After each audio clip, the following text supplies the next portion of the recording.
ఏది మనం తయారు చేసినా యూజర్స్ ఫ్రెండ్లీగా ఉండాలి. అల్టిమేట్గా what is the value addition they can give, they have to explain. ప్రైవేట్కి వాళ్ళు ఇంత చేయడం లేదు, గవర్నమెంట్స్తో కోఆర్డినేట్ చేసి for better governance they want to do. నా లెక్క ప్రకారం ఇప్పటి వరకు ఇండియాలో ఎక్కడ చేయలేదు, ఏ గవర్నమెంట్ కూడా స్టాండ్ అలోన్ సిస్టంలో చేస్తున్నారు. First of its kind integrate approach, టోటల్గా అన్ని కూడా ఇంటిగ్రేట్ చేస్తున్నాం, all services. Sir small submission sir, ఇక్కడ ప్రధానంగా ఏంటంటే మొత్తం సింగిల్ నంబర్ లో entire government delivery we want to streamline. So departments cannot maintain their own numbers from RTC, birth certificate, death certificate, reissuance of board of intermediate marks for example, or even school related caste certificate. There's a lot of rent seeking, there's a lot of corruption, there's a lot of political interference. CM గారి direction is to remove that.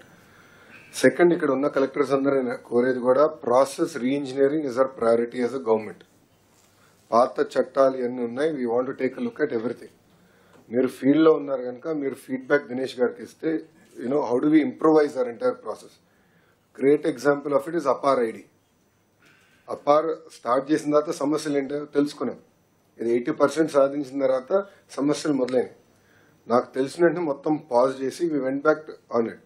Then came the question, who can reissue a birth certificate, what is the legal framework on reissuing a birth certificate. So మేము అంత డెప్త్కి వెళ్తున్నాం department లో. మీరు కూడా కలెక్టర్లు అందరూ డెప్త్కి వెళ్ళి ఈచ్ అండ్ ఎవ్రీ ప్రాసెస్ ని మనం రీఇంజనీర్ చేసి దెన్ డిజిటైజ్ చేయాలి. ఈ మన ప్రభుత్వము ఆల్రెడీ బ్రోకెన్ ప్రాసెస్ ని డిజిటైజ్ చేస్తాం కాదు, ఆ రీఇంజనీరింగ్ అనేది జరగాల్సిన అవసరం ఉంది. సో ఫీల్డ్ లో మీరు ఉంటారు కనుక మీరు కూడా ఫీడ్బ్యాక్ ఇస్తారు. దానిపైన we want to completely innovate our government processes. Sir భారతదేశంలో ఏకైక దేశం సార్, ప్రపంచంలో ఏకైక దేశం చేసింది సార్ ఈ project end to end, that is UAE sir. Only one country sir, UAE, United Arab Emirates, sir. Only country end to end they have been able to do on single platform, sir. So WhatsApp is the beginning.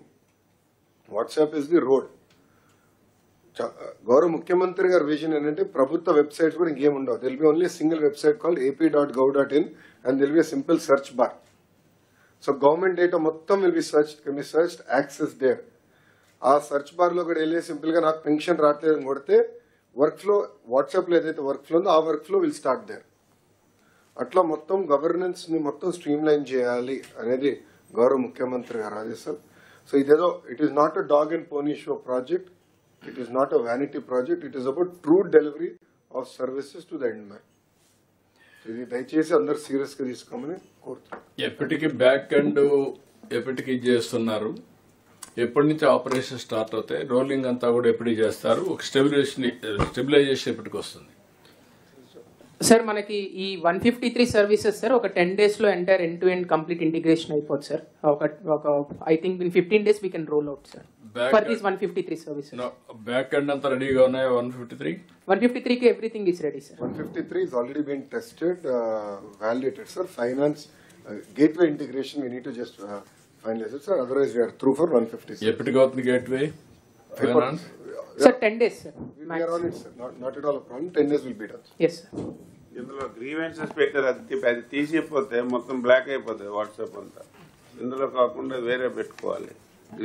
అంటే ఒక నిమిషం, grievance redressal అంటే grievance status ఒకటే తెలుసుకున్నట్టు పెట్టారు. ఏమైనా ఉంటే grievance they meet and sure, but grievance status తెలుసుకుని పెట్టారు. క్లారిటీ సార్ సబ్మిషన్ సార్ ఇది చాలా యూనిక్ ఇనిషియేటివ్ సార్. రియల్లీ జనరల్గా సార్ మనం ఒక పోర్టల్ కానీ యాప్ కానీ చేస్తే ఏమవుతుందంటే మనం పబ్లిష్ చేసుకోవాలి సార్. ఈ యాప్లో అందరూ అప్లై చేసుకొని పబ్లిష్ చేసుకోవాలి. ఆల్రెడీ వాట్సాప్ అందరి అలా వెళ్ళిపోయింది కాబట్టి పబ్లిక్లో ఉంది కాబట్టి ఈజీ అవుతుంది సార్. సార్ ఇప్పుడు ఇనిషియల్గా సార్ మన category A sir, category A అంటే already approved by concern authority, only certificate download చేసుకోవడమే విత్ దట్ సైన్ ఉంటుంది సార్. కేటగిరీ ఏ ఇమీడియట్గా మనం స్టార్ట్ చేసుకోవచ్చు sir all services. Category B sir చెప్పినట్టు సార్, మినిస్టర్ గారు చెప్పినట్టు సార్ చెప్పినట్టుగా కేటగిరీ బికి ఓన్లీ అది ఇంటిమేషన్ లాగా ఉంటుంది సార్. ఫర్దర్గా మన ప్రాసెస్లోకి వచ్చేస్తే మనం ప్రాసెస్ చేసి మళ్ళీ ఫర్దర్ సర్టిఫికేట్ దాంట్లో పోస్ట్ అవుతుంది సార్. సో మనకి అప్పుడు బ్యాక్ ఎండ్లో ఒక ఈజీ అవుతుంది సార్. ఫ్రంట్ ఎండ్లో కేటగిరీ అంతా డైరెక్ట్గా డౌన్లోడ్ అయిపోతాయి సార్. కేటగిరీ బి మాత్రం ఇంటిమేషన్ లాగా మన ప్రాసెస్లోకి వస్తుంది, మళ్ళీ అక్కడ మనం అప్రూవ్ చేస్తాం సర్వీస్లో. దాని ఆల్రెడీ ఫైనల్ అవుట్పుట్ డాక్యుమెంట్ వాట్సాప్లో వస్తే మనకి ఈజీ అవుతుంది. That we can only thing ఏంటంటే సార్ సర్టిఫికెట్స్ కి QR code we need to fix. A QR code, put it on blockchain, and before we launch, we have to ensure that is done also. Sure. Especially birth certificate ఇవన్నీ అంటే ప్రభుత్వం issue చేసినప్పుడు మన high security paper అది అంటే bond paper. Not bond paper, high security ఈ paper. Security మధ్యలో security print ఉంది సార్, మనం ఈ పాస్బుక్ చేసిన సెక్యూరిటీ ప్రింట్. ఈ passbook is different, but even birth certificate ఇచ్చినాక ఒక టైప్ ఆఫ్ పేపర్ మనం ఇవ్వాలి. I'm not challenging that. Why do we need to give it on a separate paper? It can be given on any white paper. As long as QR code is there and data is on blockchain, it goes to ap.blockchain.ap.gov.in or any other URL and on ap.gov.in, and we are able to validate the data. So Adhigoda we will do that so that they can check the validity of the certificate.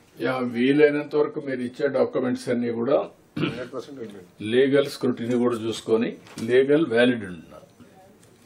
You work it out and users ఫ్రెండ్లీగా ఉండాలి.